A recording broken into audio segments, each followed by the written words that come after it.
Shalom, Shalom. Shalom. selamat berjumpa kembali bersama kami, The Safe Ministry, untuk mempelajari pelajaran Alkitab dari Sekolah Sahabat. Dan kami para awam sangat senang untuk mempelajari Alkitab.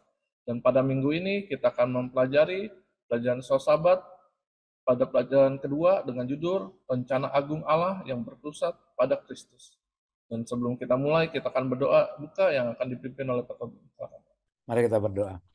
Ya Allah Bapa di sorga, biarlah kami menerima kehadiran Roh Kudus-Mu Tuhan ketika kami akan belajar dari firman-Mu dan kami mengerti bahwa Engkaulah Allah kami dan kami Engkau berikan kuasa untuk melakukan sesuai dengan firman-Mu Tuhan. Dalam nama Yesus kami berdoa. Amin. Amin. Dan kita akan memulai pelajaran kita pada minggu ini, tapi sebelumnya kami minta Pak Tobi untuk menjelaskan apa saja yang akan kita pelajari pada minggu ini. Silakan. Tadi sudah disampaikan ya oleh Bapak Simon, judul kita dalam satu minggu ini temanya Rencana Agung Allah yang berpusat pada Kristus. Kita perhatikan di judul ini ya, apa rencana agung Allah itu sendiri dan mengapa berpusat pada Kristus ya. Jadi kita akan lihat nanti secara detail di dalam pelajaran ini. Kita dibantu oleh hafalan kita di Efesus 1 ayat 3. Terpujilah Allah dan Bapa Tuhan kita Yesus Kristus yang dalam Kristus telah mengaruniakan kepada kita segala berkat rohani di dalam surga. Kalimat ini kalau kita baca berkali-kali, kita kaji lagi, ini sebenarnya mengandung makna yang sangat dalam dan kita perlu penyelidikan yang luar biasa. Pertama sekali, terpujilah Allah dan Bapa Tuhan kita Yesus Kristus ya. Jadi jelas dikatakan bahwa Yesus itu adalah Tuhan kita. Ya, dia juga adalah Allah kita yang dalam Kristus dia telah mengaruniakan kepada kita. Ya, di dalam Kristus dia Allah telah memberikan rahmat-Nya. Ya, artinya berarti kalau kita bicara karunia Allah itu dalam Kristus. Ya, apa yang diberikan lagi? Segala berkat rohani di dalam surga. Ya, dikaitkan di sini berkat rohani yang disamakan dengan berkat rohani yang di dalam surga. Nanti kita akan coba selidikin lagi. Nah, sebagai ilustrasi bagi kita diberikan oleh penulis pelajaran ini melalui kisah bagaimana Neil Armstrong. Kita tahu mungkin Neil Armstrong ya adalah astronot yang berhasil mendarat di bulan ya, berhasil mendarat di bulan. Kalau kita pernah perhatikan gambar Neil Armstrong bagaimana pakaian astronot itu ya yang sangat luar biasa menutupi tubuh si astronot sampai tidak kelihatan sama sekali, selain wajahnya itu pun tertutup oleh seperti helm ya. Dia ya 25 tahun setelah pendaratannya Neil Armstrong mengatakan ucapan terima kasih yang luar biasa kepada siapa? Kepada tim kreatif yang sudah mendesain pakaian itu yang dinamakan EMU ya, Extra Circular Mobility Unit ya kepanjangannya. Nah, disebutkan apa? Kenapa dia berterima kasih sekali? Dia katakan pakaian itu telah berhasil menyembunyikan tubuh si Neil Armstrong yang sebenarnya buruk ya, dan akhirnya kelihatan gagah sekali dengan menggunakan pakaian itu dan desainnya luar biasa ya, dan pakaian itu telah benar-benar soal melindungi kehidupannya siapa? Kehidupan si Neil Armstrong. Bayangkan kalau dia tidak menggunakan pakaian itu ke bulan, ya dia dan ditambah dengan penutup kepala sebagai saluran bernafasnya, dia akan mati di sana. Ya, dia akan mati. Nah, demikian juga Paulus ketika mengawali surat kepada jemaat Efesus, dia mengawali dengan ucapan terima kasih yang sangat luar biasa, memuji Allah atas berkat yang dilimpahkannya. Ya, di Efesus 1:1-3 itu ucapan terima kasihnya dia. Karena apa? Karena Paulus menyadari kalau bukan karena berkat Allah ya diberikan kepada orang percaya, bagaimana mungkin ya orang-orang percaya ini bisa hidup dan bisa mendapatkan belas kasihan dari Allah. Dan bahkan lagi ya dikatakan bahwa Allah itu sudah mengerjakan berkat-berkat itu jauh sebelum dunia diciptakan. Artinya ya sebelum dunia diciptakan Allah sudah merencanakan hal-hal yang baik kepada kita, hal-hal yang luar biasa. Jadi nanti kita akan melihat nanti apa yang direncanakan Allah sebelum dunia diciptakan itu. Dan dia juga memuji apa? Memuji Allah karena Allah telah melindungi selama berabad-abad bagaimana orang percaya dilindungi menjadi juru kabar Allah. Nah, oleh karena itu pemirsa The Save Ministry, ya Paulus benar-benar membuat kitab Efesus ini menjadi sesuatu yang sangat berharga di dalam apa? Mengingatkan kita agar kita bisa mempraktekkan bagaimana menyembah Allah dan memuji Allah. Ucapan terima kasih Paulus benar-benar luar biasa, bukan sekadar ucapan terima kasih yang biasa, tetapi ucapan terima kasih yang penuh dengan penyembahan. Demikian pengantar bagi kita, Pak Simon. Baik, terima kasih Pak Tobing. Kita akan melanjutkan pelajaran kita ke hari Minggu dengan judul Dipilih dan Diterima dalam Kristus. Dan kami masih minta Pak Tobing untuk menjelaskan apa yang dimaksud dengan ini. Pemirsa The Save Ministry, kalau kita perhatikan Efesus 1 ayat 1 sampai 14 ya, bagaimana Paulus secara lugas ya, bagaimana secara lugas dia menggambarkan betapa luar biasanya kebaikan Allah. Lalu dia berulang kali menggunakan kata terpujilah Allah dan Bapa kita. Karena apa? Di ayat 4 dikatakan karena di dalam Dia Allah telah memilih kita sebelum dunia dijadikan supaya kita kudus dan tak bercacat di hadapan. Jadi, pemirsa The Save Ministry, rencana awal ya atau rancangan desain Allah sejak awal itu dari awalnya memang dia merancang kita untuk menjadi makhluk yang kudus dan tidak bercacat. Lalu apalagi di dalam kasih ia telah menentukan dari semula ya oleh Yesus Kristus ya sesuai dengan kerelaan kehendaknya. Jadi rencana kasih karunia itu bukan Allah tentukan setelah manusia berdosa, tapi jika manusia akhirnya ternyata tidak bisa menjaga kekudusan itu, sudah diputuskan sejak awal ya bahwa Yesus Kristuslah yang menjadi rencana kerelaan kehendaknya itu. Dan apalagi di dalam Dia dan oleh darahnya kita beroleh penebusan, pengampunan dosa. Menurut apa? Kekayaan kasih karunia-Nya. Apakah ya kalau dikatakan menurut kekayaan kasih karunia-Nya, apakah dosa kita tidak bisa diampuni oleh kekayaan kasih karunia-Nya? Allah kita punya kasih karunia yang sangat luar biasa. Itu sanggup menutupi dosa kita ya. Itu sanggup mengampuni kesalahan-kesalahan kita. Lalu apalagi dikatakan sebab Ia telah menyatakan rahasia kehendaknya kepada kita sesuai dengan rencana kerelaannya. Jadi kalau tadi tema kita mengatakan rencana agung Allah. Rencana agung Allah adalah agar kita hidup menjadi anak-anak yang kudus. Ya, anak-anak yang disucikan. Dan rencana agung Allah adalah bahwa Allah tetap akan menguduskan kita. Melalui apa? Melalui pemberian kerelaan kasih karunia-Nya kepada kita. Itulah sebenarnya ya suatu berkat luar biasa bagaimana kita dipilih dan diterima dalam Kristus sejak dunia sebelum dijadikan. Demikian sebenarnya intisari pelajaran bagi kita untuk hari Minggu ini, Pak Simon dan pemirsa The Save Ministry. Baik, terima kasih Pak Tobing. Dan saya ada pertanyaan dan mungkin para pemirsa juga ada pertanyaan nih. Bagaimana kita bisa meyakinkan diri kita, Pak? Walaupun kita sudah banyak dosa, tapi kita masih diterima Tuhan dan dilayakkan oleh Tuhan. Sekali lagi saya bacakan ayat 7 dan 8.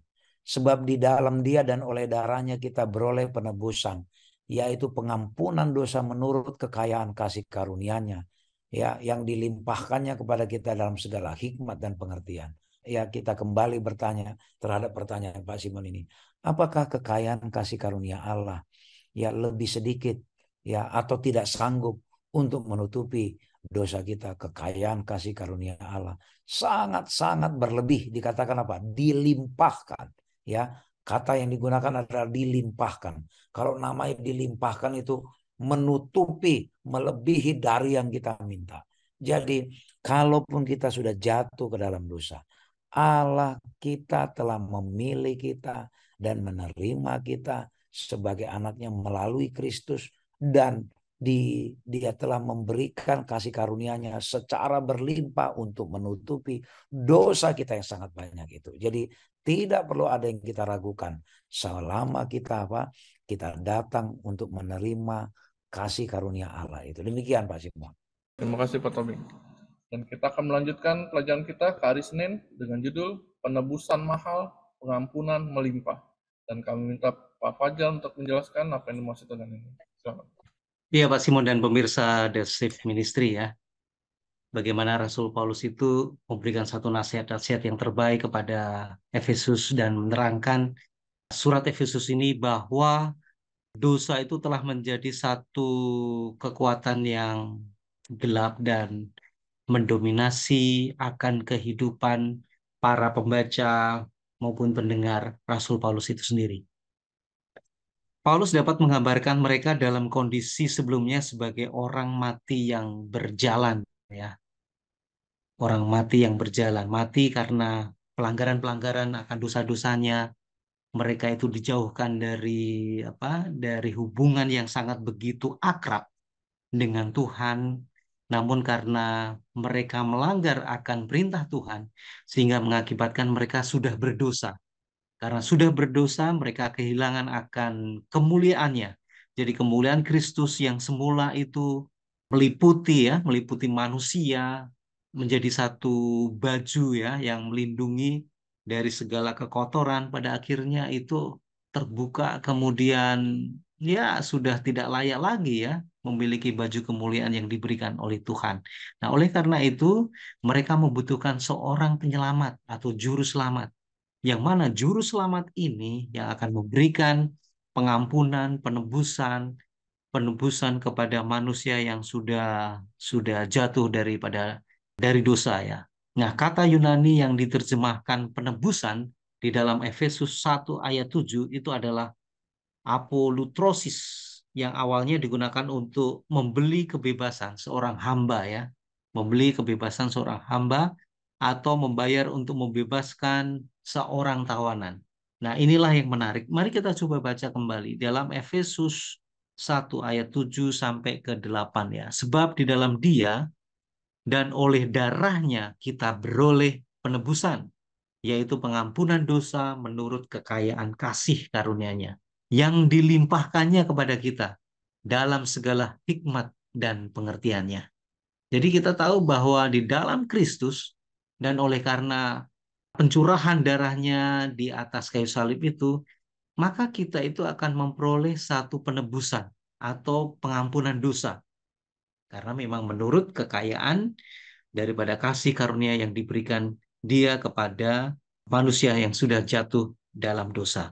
Nah, kita coba akan lihat bahwa seakan-akan ada satu gagasan yang menarik ya. Kok seakan-akan Tuhan itu memiliki hutang kepada setan ya, sehingga dia harus menebus. Bukan seperti itu. Konsepnya bukan seperti itu. Bukan berarti bahwa Tuhan itu tidak memiliki hutang atau harus membayar. Sebetulnya Tuhan tidak memiliki hutang apapun kepada setan ya, dan tidak membayar apapun kepada iblis. Namun karena kasihnya yang luar biasa ya, pengorbanan Dia di atas kayu salib ini membutuhkan satu respon bagi kita untuk menerima akan pengorbanan Dia, menerima akan kecurahan dari darah yang sudah tertumpah di atas kayu salib di Kalvari, sehingga kita bersyukur dengan pengorbanan Kristus di atas kayu salib ini, maka proses pengampunan itu terjadi. Nah, oleh karena kita sudah diampuni, ditebus gitu ya, ditebus kemudian diampuni, kita tentunya bersyukur ya, bersyukur, berterima kasih, mendapatkan satu jaminan bahwa kita tetap berada ya, tetap terkoneksi dengan Kristus. Itulah yang diharapkan oleh Rasul Paulus kepada jemaat di Efesus. Demikian Pak Simon dan pemirsa The Safe Ministry. Terima kasih Pak Fajar. Mungkin para pemirsa ada pertanyaan nih Pak. Apakah kita pantas dan layak untuk mendapatkan penebusan dan pengampunan dari Tuhan kita itu? Sebetulnya keselamatan itu diberikan oleh Yesus ya, bukan usaha kita sendiri ya. Memang kita tidak layak untuk menerima berkat daripada Tuhan ya. Kita tahu bahwa kita sudah melanggar ya. Malu dong ya, mesti harus tahu diri. Manusia mesti harus menyadari dirinya bahwa sebetulnya tidak layak untuk memperoleh. Karena apa? Sudah melakukan satu pelanggaran, melakukan satu perbuatan dosa. Namun Tuhanlah yang melayakkan kita ya, supaya kita ditebus dan diampuni sehingga kita dapat layak berdiri di hadapan Tuhan, Allah Bapa kita. Hanya Dialah yang memberikan satu penebusan pengampunan sehingga membuat manusia yang berdosa yang tidak layak itu menjadi layak menggunakan pakaian yang baru. Demikian Pak Simon dan pemirsa di sini. Terima kasih Pak Fajar. Dan kita akan melanjutkan pelajaran kita ke hari Selasa dengan judul Rencana Agung Allah yang berpusat pada Kristus. Dan kami minta Pak Tobing untuk menjelaskan apa yang dimaksud dengan ini. Fokus kita pelajaran hari ini di Efesus 1 ayat 9 dan 10 ya. Kita coba sekali lagi bacakan ya. Sebab Ia telah menyatakan rahasia kehendaknya kepada kita. Ya, jadi ini luar biasa ya Pak Simon dan pemirsa. Rahasianya Allah itu dibuka kepada kita. Ya, dibuka. Namanya rahasia harusnya disembunyikan. Tapi ini dibuka. Ya, Dia punya mau itu dikasih tahu kepada kita sesuai dengan rencana kerelaannya. Artinya, ya, kehendak Allah itu dibuka dan Dia menyatakan Dia akan melakukan sesuatu secara rela, ya, secara rela. Artinya bukan karena kita minta. Ya, bukan karena kita minta, tapi Allah tahu yang terbaik terhadap ciptaannya, maka secara rela Dia melakukan satu kehendaknya, yaitu rencana apa? Rencana kerelaan yang dari semula telah ditetapkannya di dalam Kristus. Jadi dari segi waktu, ya, dari segi waktu dikatakan dari semula. Jadi sebelum, kalau tadi sebelum dunia diciptakan, sebelum ada manusia, sebelum kita jatuh ke dalam dosa, sudah ada rencana kerelaan yang sudah diputuskan oleh Allah, ya, oleh Allah. Dan itu dimanifestasikan, diwujudkan melalui apa? Melalui Kristus. Ayat 10, sebagai persiapan kegenapan waktu untuk mempersatukan di dalam Kristus sebagai kepala segala sesuatu, baik yang di sorga maupun yang di bumi. Jadi menunggu waktunya apa? Dikatakan untuk mempersatukan segala sesuatunya di dalam Kristus sebagai kepala. Kepala di mana? Baik di sorga maupun yang di bumi. Ini menandakan Allah lah ya penguasa, pemilik, penentu keputusan dan penguasa baik di sorga maupun yang di bumi. Jadi artinya ya yang melakukan kehendak Allah ini adalah Kristus dan Dia diutus oleh sorga, ya, diutus oleh sorga dan daerah kekuasaannya adalah mencakup segala sesuatu, mau yang di sorga maupun yang di bumi. Itu adalah daerah kekuasaan atau daerah cakupan dari rencana kerelaannya tadi itu. Apa rencana kerelaannya tadi itu?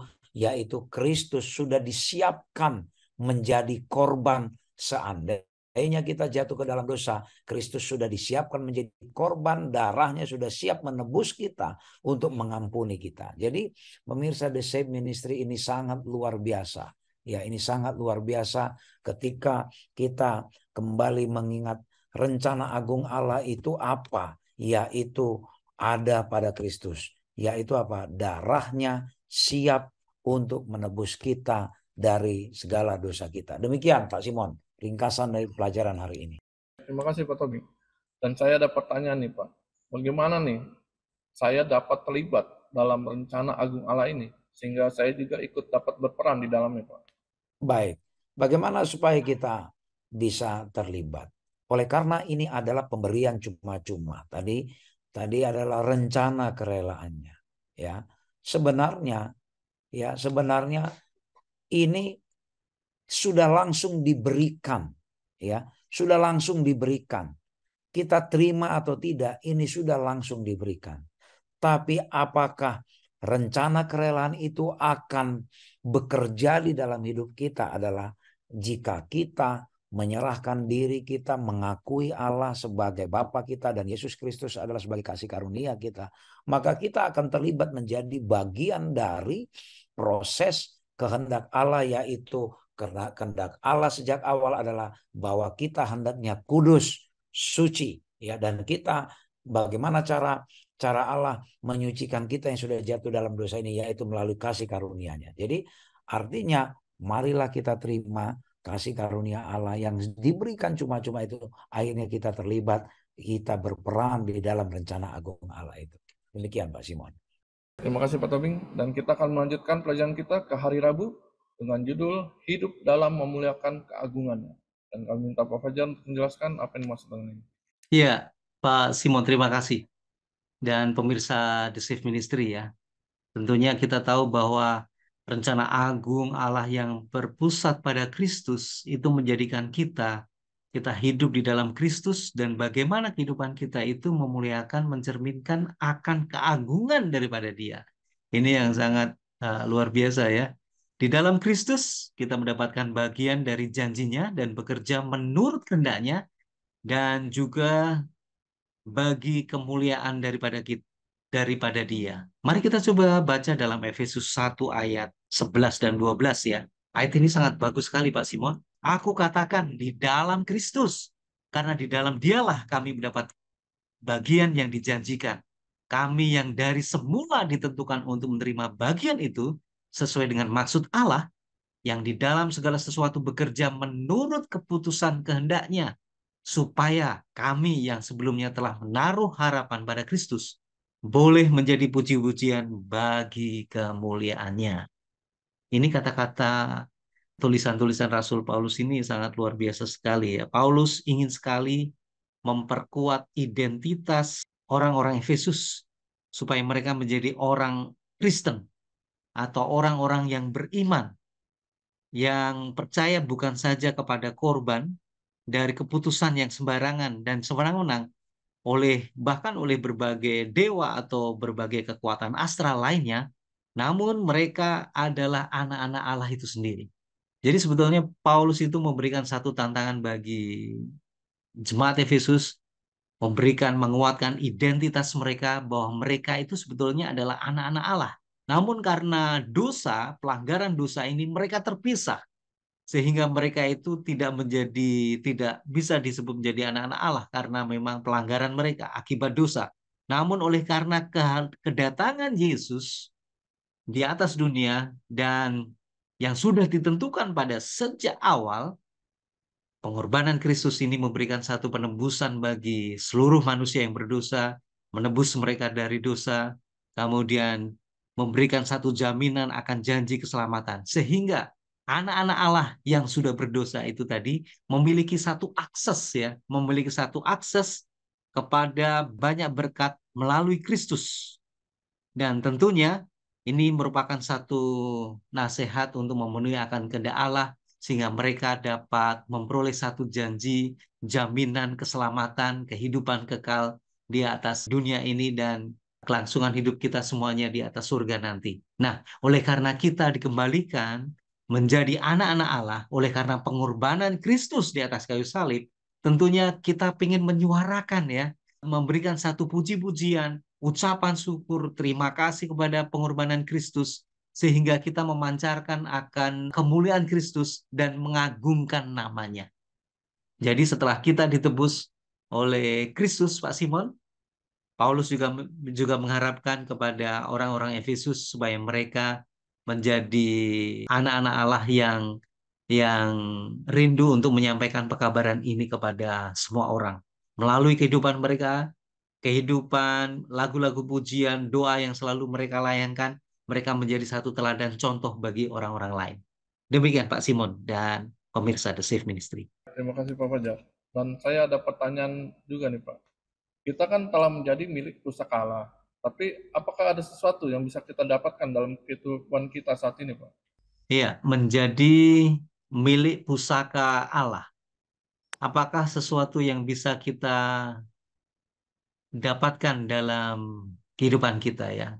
Kita diilustrasikan ya, ada satu kawan kita, sahabat kita yang kita cintai, yang kita sayangi, kemudian meninggal dunia dan dia memberikan warisan ya, memberikan satu warisan. Mungkin ya warisan berupa uang cash atau mungkin peninggalan-peninggalan yang dia berikan kepada kita atau mungkin saudara atau orang tua kita yang sudah mati dan kita menikmati satu warisan. Tentunya menjadi satu kesempatan yang sangat luar biasa sekali bagi kita. Tentunya kita berterima kasih atas peninggalan-peninggalan yang diberikan oleh seseorang yang dikasihi kita, seseorang yang kita cintai, dan kita menikmati akan warisan yang diberikan kepada kita.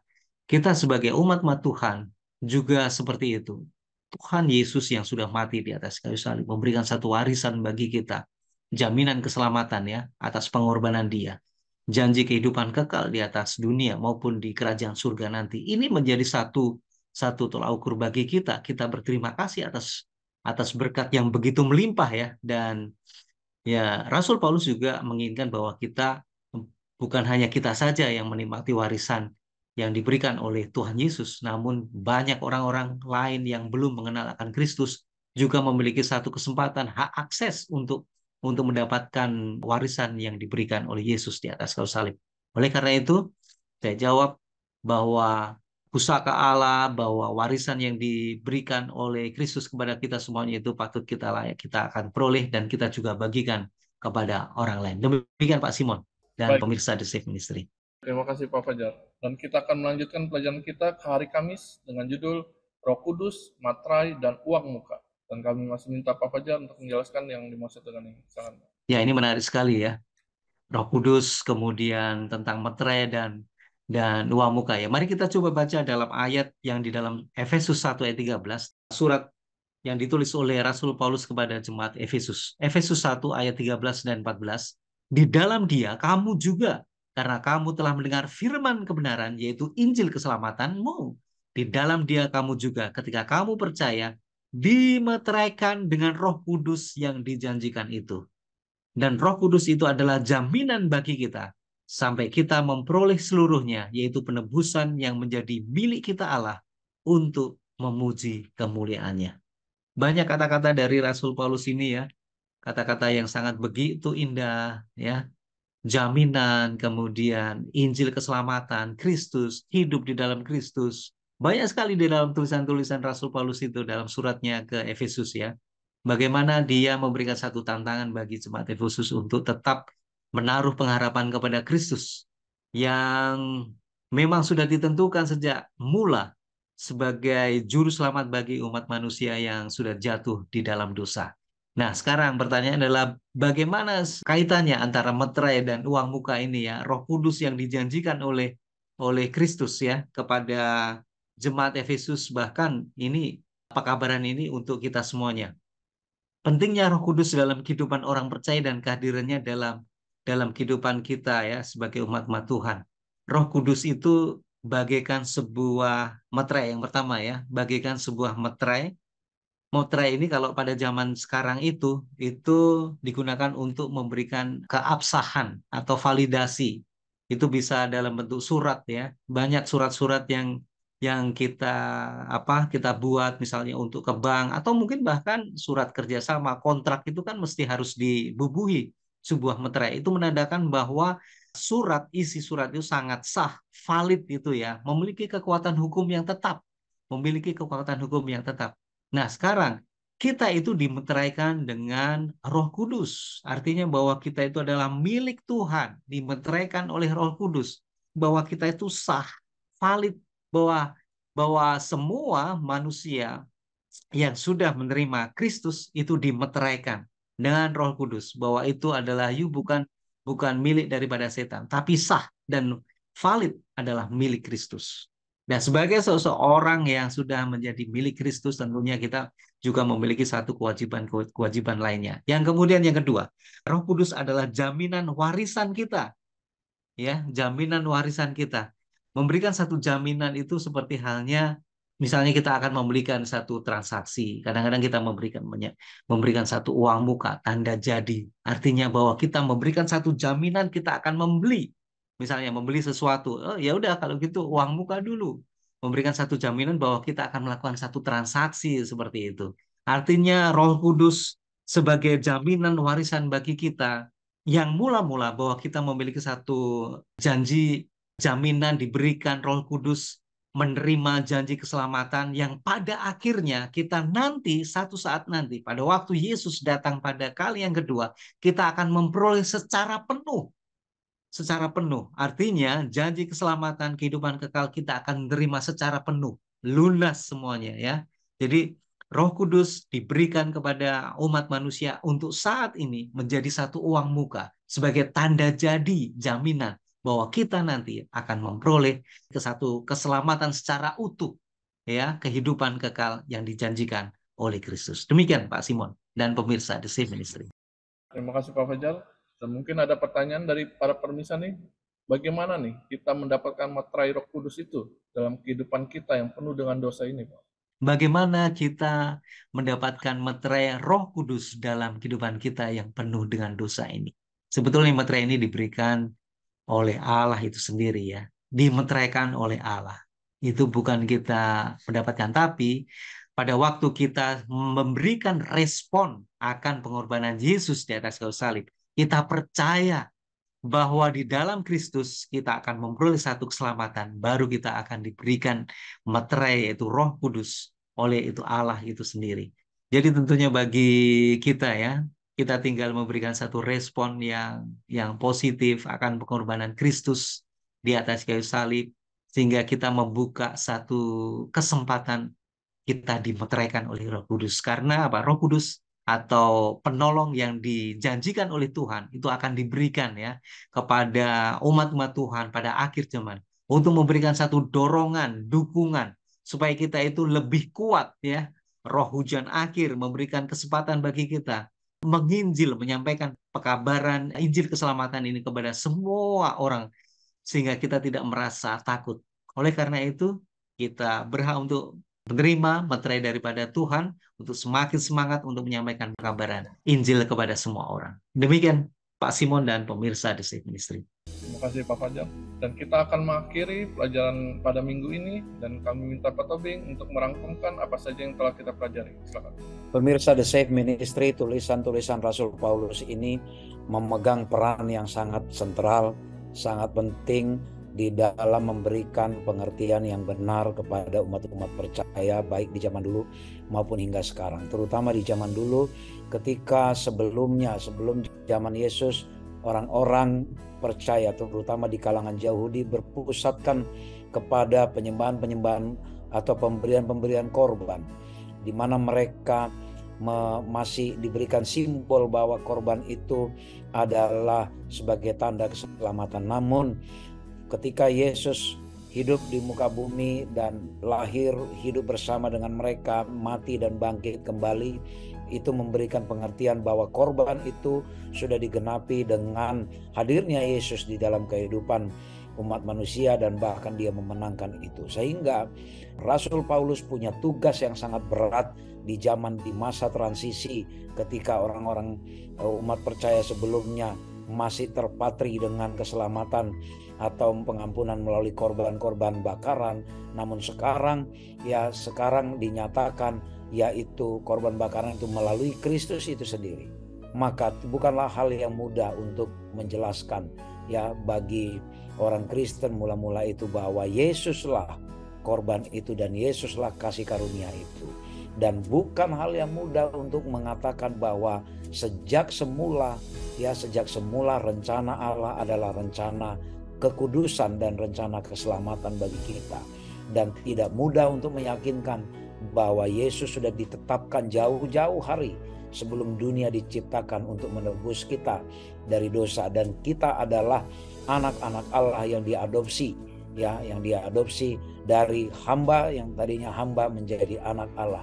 Dan ini adalah keputusan yang sangat luar biasa, bagaimana mengutus Yesus Kristus sebagai perwakilan dari Allah untuk menjadi juru selamat bagi kita. Dan juga bagaimana Paulus meyakinkan bahwa Roh Kuduslah Roh Kudus punya tugas setelah Yesus naik ke surga. Roh Kudus punya tugas untuk memeteraikan kita ya memeteraikan kita semuanya, memberikan pengertian, dan sebagai perwakilan dari Allah, ya sebagai perwakilan dari Allah yang ditugaskan ya untuk menuntun kita, memberikan pengertian bahwa keselamatan kita adalah hanya karena kasih karunia Allah. Keselamatan kita adalah benar-benar karena belas kasihan Allah, karena pengorbanan Kristus, dan sudah direncanakan jauh sebelum manusia jatuh ke dalam dosa. Itulah rencana agung Allah. Kita berterima kasih Tuhan memberikan inspirasi melalui Paulus. Walaupun surat ini ditujukan kepada Efesus, ini juga ditujukan kepada kita agar kita mengerti betapa agungnya rencana Allah, yaitu rencana keselamatan di dalam Kristus. Kiranya Tuhan memberkati kita. Terima kasih kepada para panelis yang sudah menjelaskan pelajaran demi pelajaran hari per hari, dan kepada para pemirsa yang sudah menyaksikan video ini. Dan biarlah ini boleh menjadi berkat bagi kita semua, dan jika Anda berkenan boleh bagikan juga kepada orang-orang lain. Dan kita akan menutup pelajaran sekolah sahabat kita pada minggu ini dan akan ditutup oleh Pak Fajar. Silakan. Baik, kita satu dalam doa. Kembali kami datang menghadap kehadiran-Mu Tuhan. Terima kasih akan rencana agung yang luar biasa di dalam Kristus. Kristus menjadi satu sentral bagi kehidupan seluruh umat manusia di atas dunia ini.